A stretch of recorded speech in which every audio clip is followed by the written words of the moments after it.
అందరూ అట్ల నుంచి వచ్చిన వాళ్ళే. కానీ ఏంటంటే ఒక మారుమూల గ్రామం, అంటే ఒక నాకు తెలిసి వచ్చిన తర్వాతే మా ఊరికి కరెంట్ కూడా వచ్చింది. అట్లాంటి గ్రామం నుంచి చిన్నప్పుడు వాక్మెన్లో పాటలు వినుకుంటూ ఆ పాటలు అంటే ఒక పిచ్చి.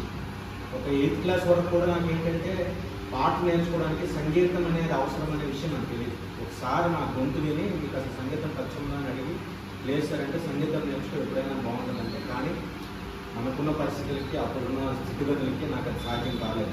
కానీ దాన్ని విడిచిపెట్టలేదు.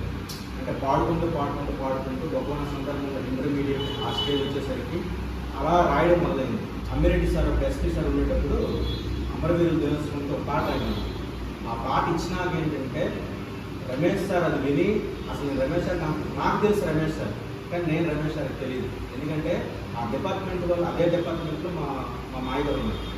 వాళ్ళతో పాటు పిక్నిక్ వెళ్ళేటప్పుడు రమేష్ సార్ పాటలు పాడతారు, ఇలా అన్నీ చేస్తారని నాకు తెలుసు, కానీ నేను ఎవరో రమేష్ సార్కి తెలియదు.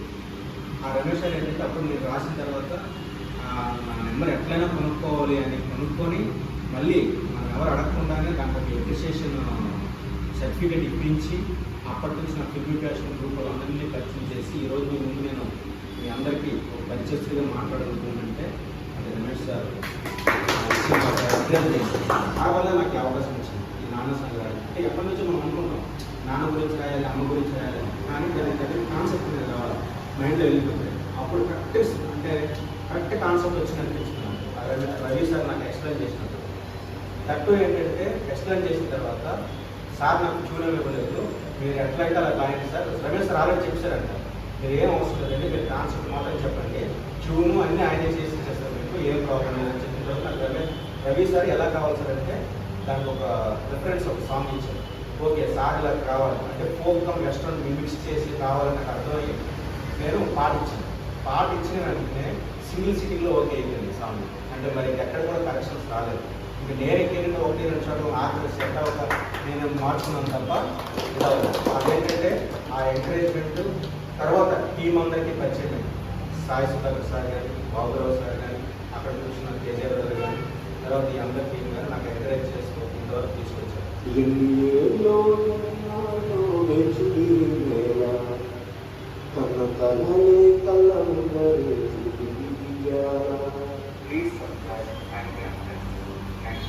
పాటలనే అలా రాసుకుని ముందుకుపోతాను. నేను ఏంటంటే ఎప్పటికైనా సరే ఒక పాట అయినా సినిమా అయినా ఎప్పటికైనా ఎక్స్పైర్ అయిపోతుంది. ఎందుకంటే ఇప్పుడు ఈ రోజు కొన్ని రోజుల తర్వాత చూస్తే ఆ రోజు వచ్చి ఉండాల్సింది, కొన్ని సంవత్సరాల ముందు వచ్చి ఉండాల్సింది అని ఒక థాట్ వస్తుంది. సో అలా ఉండిపోకూడదు. అది కష్టమైనా నష్టమైనా ఎట్లయినా ఈ పాటలు అనేవి అందరి ముందు తెచ్చి వినిపించాలని దీంతో ఏంటంటే ఒక కొత్త ఛానల్ స్టార్ట్, హైరిక్ ఎంటర్టైన్మెంట్స్ అనే ఒక కొత్త యూట్యూబ్ ఛానల్ ద్వారా అందరి ముందు కొత్తగా స్టార్ట్ చేసి ఈ సాంగ్ మళ్ళీ క్లిప్స్ యాడ్ చేసి ఇంత మంచి అవుట్పుట్ రావడానికి తేజ బ్రదర్ నాకు చాలా సహాయం చేస్తారు. మీరు కూడా మీ యొక్క సహాయ సహకారాల గురించి దీన్ని ప్రమోట్ చేస్తారని మనస్ఫూర్తిగా కోరుకుంటున్నాను. మేషర్ గారికి శుభాకాంక్షలు తెలుపుతూ, ఎందుకంటే శుభాకాంక్షలు అంటే మనందరం చూసాం కాబట్టి శుభాకాంక్షలు తెలుపుతాను. చాలా అద్భుతంగా వచ్చింది. మేషర్తో నాకు పరిచయం చెప్పాను కదా, ఒక పోలీస్ డిపార్ట్మెంట్లో అమరవీరుల సంవత్సరం నుండి మనకి అబ్దుల్ సత్తార్ ఖాన్ గారు, మనకి అమీర్ గారు ఒక పాట అర్జెంట్గా చేయాలి అన్నారు. అయితే మేషర్తో ఏంటంటే వెంటనే మేషర్కి నేను కాంటాక్ట్ చేసి ఇది అని చెప్పగానే ఆయన చాలా ఫాస్ట్గా చేశారు. చేసిన వెంటనే మేము ఇంకా అది మొత్తం జిల్లా మొత్తం కాదు కదా, మొత్తం ఏపీ అన్ని దగ్గర కూడా కరోనా టైంలో కూడా అది ఇది అంటే బాక్సులు పెట్టి ఇచ్చేసారు, పబ్లిసిటీ చేశారు. అది ఒరిజినల్ చూన్ ఎవరు వెళ్ళదు కాబట్టి ఆ పాటకు తగ్గట్టు అదే చూన్ అందరూ కూడా చేశారు. దానికి నేను వీడియో కూడా దాన్ని నేను చేశాను. చాలా అందరూ డిపార్ట్మెంట్ అందరూ కూడా చాలా ఇదైంది. ఇక వన్స్ అపాన్ టైం దానికి కూడాను ఆ చూన్ కూడా ఇప్పుడు కూడా నాకు ఏదేదో అని ఒక ఆ చూన్ ఇప్పటికి కూడా నా మైండ్లో బాగా ఇదవుతుంటే మా వెంకయ్యకి మధ్యలో వచ్చిన గ్యాప్ వస్తుంది, దానికి అద్భుతంగా స్టార్ట్ చేశారు. ఆ తర్వాత ఏంటంటే ఎవరైనా సాహిత్యం అడిగేసరికి నాకు ఒక దొడ్డ బంధు తప్ప ఇంకో మైండ్లో ఇంకోటి ఏముంటాయి. ఎందుకంటే ఫస్ట్ ఆఫ్ ఆల్ ఆయనకి ఎక్కువ అంటే అతను ఎదురుగా నేను చెప్పడానికి మొత్తం కాదు, కానీ ఒక సీన్ మనం ఎక్స్ప్లెయిన్ చేసి చెప్తాం అనుకోండి. ఒక సీన్ అంటే ఎక్కువ ఎక్స్ప్లెయిన్ అంటే ఒక తల్లి తండ్రి సంబంధం వాళ్ళిద్దరి మీద ఈ విధమైన ఉన్నది అనగానే ఆయన ఇంకా వెంటనే అక్కడ 2 daysలో మనకు వచ్చేసి అవుతుంది. అది కూడా మనం అరే ఇది ఇలా చేస్తే బాగుంది అనడానికి కూడా లేకుండా అంత ప్రొఫెషనల్ అంత ఎఫిషియెంట్గా ఆయన మైండ్ పెట్టి ఆయన చేస్తారు. ఈ ఫిల్మ్ కోసం పిల్లల నాన్న పాటలో ప్రతిది కూడా తల ఇప్పుడు ఇందాక మాట్లాడుతున్నప్పుడు నేను సరిగ్గా క్యాచ్ చేయలేదు కానీ అతను ఒక ముంజూరు నుంచి చుక్కలు వచ్చిపెట్టే తాళం అని ఒక మాట మాట్లాడారు. చాలా అద్భుతంగా మీరు అది అతను మామూలుగా మాట్లాడుతున్న దగ్గర వానొచ్చిందికి వానికి తాళం ఏంటంటే పాట కాదు, చాలా అద్భుతంగా నాకు చాలా అద్భుతం అనిపించింది. మేషార్ది ప్రతి రైటర్ కూడా అద్భుతంగా ఉంటుంది. అయితే నాకైతే బాగా నచ్చింది. తేజ్ మహేంద్ర మీరు కూడా చాలా అద్భుతంగా రేటింగ్ కానీ దానికి నాకు తగ్గట్టు మేషారు ఆ నడక ఆ స్మైల్ కానీ దానికి వచ్చిన భావాన్ని కానీ అక్కడ ఉన్న నడిపించిన సీన్ కానీ చాలా అద్భుతంగా అనిపించింది. All the best. మీ ఎక్స్ప్రెషన్లో ఈ కార్యక్రమానికి నాకు తేజ సారండి ఉంది రావాలంటే మా దుర్గప్రసాద్ కదా అని చెప్పక్కర్లేదు, తప్పకుండా వస్తాను నేను రావడం జరిగింది. చాలా ఆనందంగా ఉంది, వెరీ హ్యాపీ. తర్వాత దుర్గాప్రసాద్ గారు ఒక మంచి కవిత్వం అప్పుడు డ్యాన్స్లో పరిచయం చేస్తారు కానీ ఎవరు వస్తున్నారు ఎవరు ఎదుగుతున్నారు అని ఇంత కార్యక్రమం నాకు తెలియదు. ఆ తర్వాత నాన్న ఇప్పుడు ఎక్కువ అమ్మ పాటలు పెట్టుకుంటాం, ఏ మూవీస్ చూసినా కానీ నాన్న పాటలు చాలా లిమిటెడ్ అనమాట. అందులో 19 పాటలు రాశారు నాన్న మీద, చాలా సంతోషంగా చాలా ఎక్కువ రాశారు. తర్వాత ఇక్కడ ఏంటంటే ఎంతోమంది రైటర్స్ ఉంటారు, ఒక దాంట్లో నాలుగు ఇంకో దాంట్లో నాలుగు, కానీ ఆయనకి ఏంటంటే ఈ పక్క లిరిసిస్ట్ గారు ఆ పక్క సింగర్ గారు ఇంకేం అవుతుందో నాకు తెలియదు. ఇప్పుడు మనకు తెలిసేది ఈ రెండు. అంటే మనం ఏమంటారు వాగ్గేయకారులు అంటాం. అప్పుడు మన పూర్వకాలము అన్నమయ్య చాగయ్య వీళ్ళంతా ఉండేవాడు, వాళ్ళు వాగ్గేయకారులు అనేవాళ్ళు. అంటే ఏంటంటే వాళ్ళే ఆ పాట రాసి వాళ్ళే ఆ పాటని ట్యూన్ చేసుకునే మన ఈరోజు మనం వింటున్నాం అన్నీ కూడా. మరి ఇప్పుడు మన ఉన్నటువంటి ప్రజెంట్ జనరేషన్లో ఇతను కూడా నాకు ఒక వాగ్గేయకారుడు అనిపిస్తుంది, దుర్గాప్రసాద్ గారు. ఎందుకంటే రాయొచ్చు అద్భుతంగా. మనకి రైటర్స్ చూస్తున్నాం, సి నారాయణ రెడ్డి నుంచి ప్రతి ఒక్క రైటర్ అద్భుతమైన రైటర్స్. కానీ అందులో ఎవరో ఒకరిద్దరు పాడుతున్నారు, మిగతా వాళ్ళందరూ కూడా ఏదో రాస్తున్నారు, అద్భుతంగా రాస్తున్నారు. కానీ ఈయన పాట రాస్తూ పాట ట్యూన్ చేసి పాట కూడా రాష్ట్రమాషి కాదు, చాలా అద్భుతంగా చేశారు.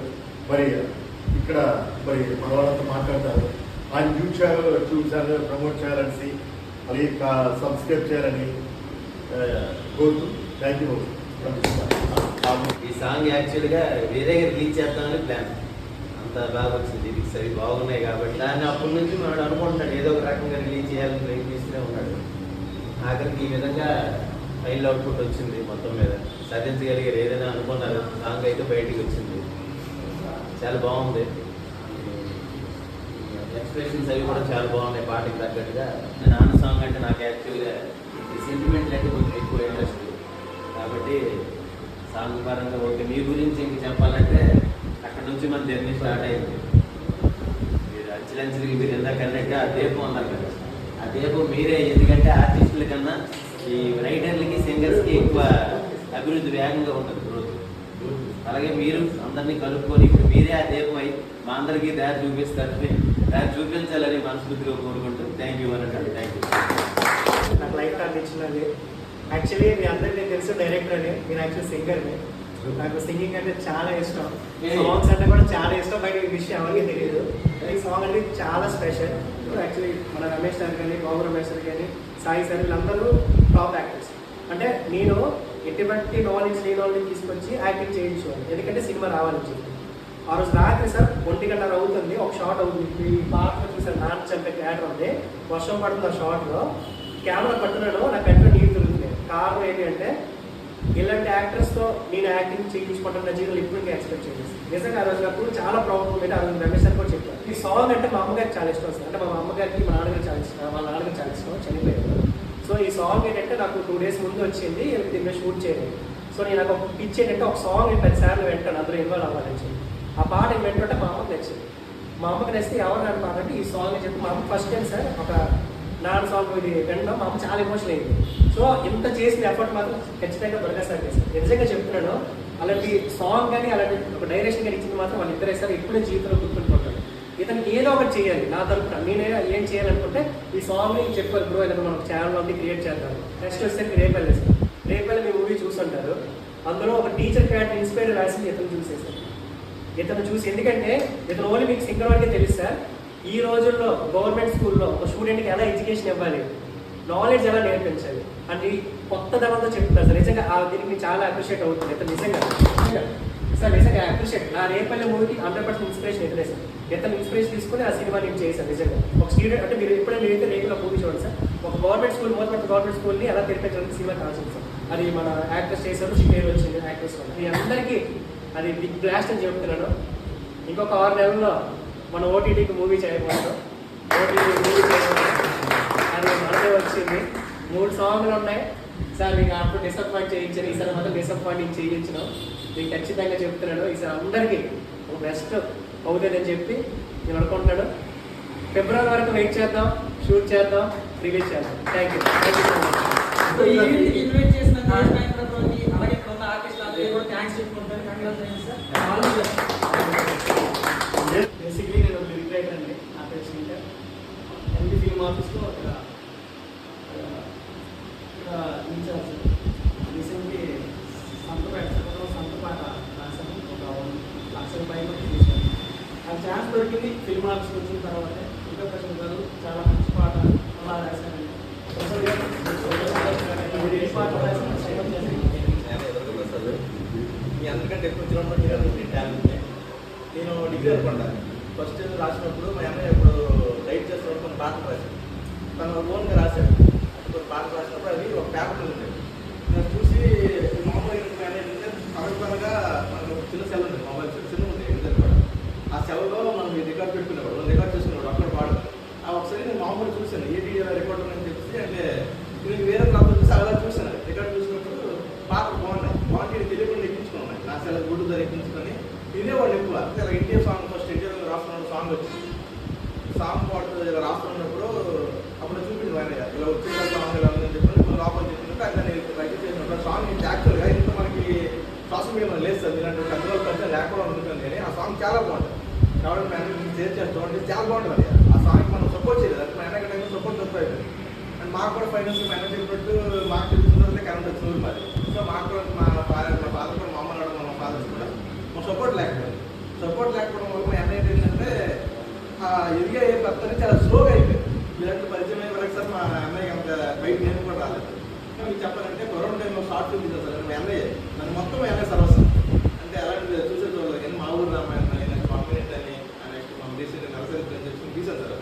అంటే అవన్నీ కూడా ఎలా అంటే మా ఊరు ఉన్నాయి, వేరే వాళ్ళు ఎవరు లేదు అని మా అన్నయ్య నేనే వాళ్ళు ఇంట్లో మరీ ఇంతగా నువ్వు 2-3 వరకు ఉండిపోతున్నావు నైట్లో మనకు అవసరమా చేద్దాం టైం అయిపోయింది అని చెప్పి అందరూ అందించండి. వాళ్ళు చేస్తుంది లేదా ఇది బాగా వస్తుంది ఇది బాగా వస్తుంది ఇది బాగా వస్తుంది చేద్దాం అని చెప్పాను.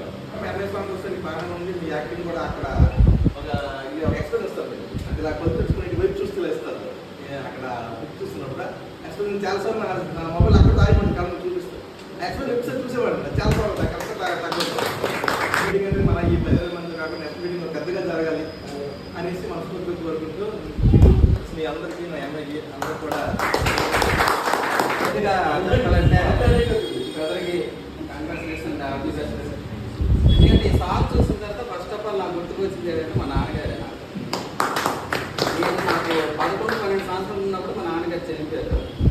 చనిపోయిన ముందు వరకు కూడా సైకిల్ మీద కొట్టినాళ్ళు నాకు ఇది ఇక్కడ మా నాన్నగారు ఇరిగేషన్ డిపార్ట్మెంట్లో చేశారు. మన ఎస్పీ ఆఫీస్ ఉంది కదా, దాని వెనకాల ఇప్పుడు స్కౌట్ ఆఫీస్ ముందే ఉంటుంది. ఆ ఆఫీస్ ఇరిగేషన్ ఆఫీస్ అప్పటి వరకు మా నాన్నగారు ఎక్కువ చిన్నవాళ్ళు ముందు కదా ఎప్పుడు కూడా మా నాన్నగారు నాకు పట్టుకెళ్ళి ఈ ఆఫీస్ ఎక్కడ అని చూడగానే నాకు చాలా అంటే ఆ టైంలో మనకు గుర్తుండవు. ఇలాంటివన్నీ వస్తున్నప్పుడు మనకి పాత రోజులు మళ్ళీ గుర్తుకొస్తుంటాయి అన్నమాట. కాబట్టి ఆ విషయంలోన భయ్యగా థ్యాంక్స్ చెప్పుకుంటున్నాను. కొన్ని చాలా ప్రాజెక్టులు మీ చేతిలోకి వస్తాయి కంపల్సరిగా. అలాగే మీకు ఆల్ ది బెస్ట్ కూడా చెప్తానని ఇక్కడ యూజ్ చేసిన అందరికీ కూడా thank you so much.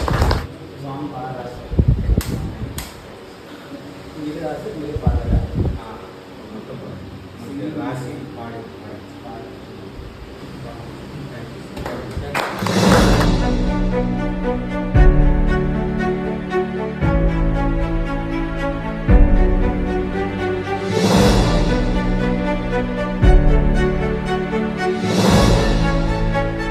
Durgaprasad గారి పాడిన పాట నానా సాంగ్ అనేది మరికొన్ని రోజుల్లో యూట్యూబ్లో రిలీజ్ అవబోతుంది.